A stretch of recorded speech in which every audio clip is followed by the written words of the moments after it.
Яами. За нэг сэрэмжлүүлэг үргээд хий.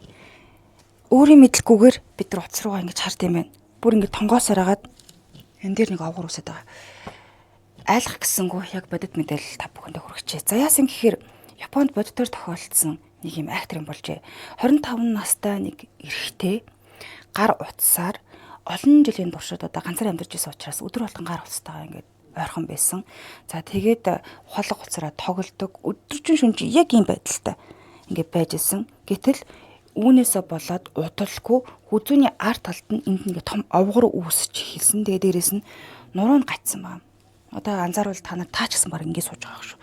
Гачаад эрүүн цээжиндээ наалтсан. Яг ийм байдлаар. Ингэж л хард юм аа л да бид нар. Наалтаж эхэлсэн.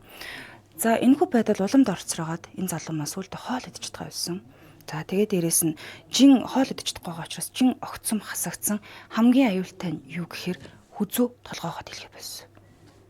Шууд л унсан. Юус ингэж босгож чадах байсан маа л да. Тэгэхээр та яг одоо ямар байдлаар гар утсаа үзэж байгаа вэ? Өөрийгөө нэг үзээрэй. Эцэст нь аргаа барсандаа энэ залуу эмнэлэгт хандсан маа л да. Эмнэлэгт хадаад үзүүлэхэд нь Drooped Head Syndrome буюу за толгой өмж хам шинж гэдэг юм байна. Бүр ингээ өөрийн мэдлэг унжичт юм аа л да. Хам шинж гэдэг онш тавьсан. Ингээд дүрс онцлогоогоор хүзүүний яснууд бүгд асуудалтай болж ирсэн. Толгойгоо дахан болж гисэн.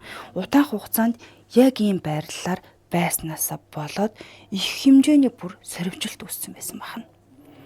Тэгээд аргаа барсандаа эмчнэр юу исэн гэхээр хагалгаа хийсэн залууд хагалгаа хийгээд тэр гимтсэн яс эдийг нь сэргээж чадсан. Гэхдээ хүзүүнийг одоо энд нь ингээд юм барьсан байгаа юм л да. Гадны бит оруулж барьсан байгаа. Энд нь юу барьсан гэхээр металл нурууг нь одоо ингээд металл саваагаар бариад бүр ингээд хүчээр ингээд тархилахыг нь барьсан буюу ингэж тэнийсэн маа. Өөр ямар ч аргагүй болсон. За 6 сарын дараанаас энэ хүү залуугийн маань бие нь гайгүй болж эхэлсэн буюу энэ нь ямар сэрэмжлүүлэг одоо өгöd байгаа юм бэ гэхээр бид нар одоо ухаалаг утсанд бол хит хамааралтай болчихсон байгаа. Өдөрт хэдэн цагаар зарцуулж байна.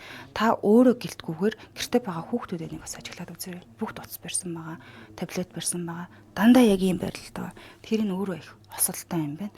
Тэр сэрэмжлүүлэх үүднээс хүргэлээ. Та өөрийнхөө байрлалыг нэг шалгаад үзээрэй.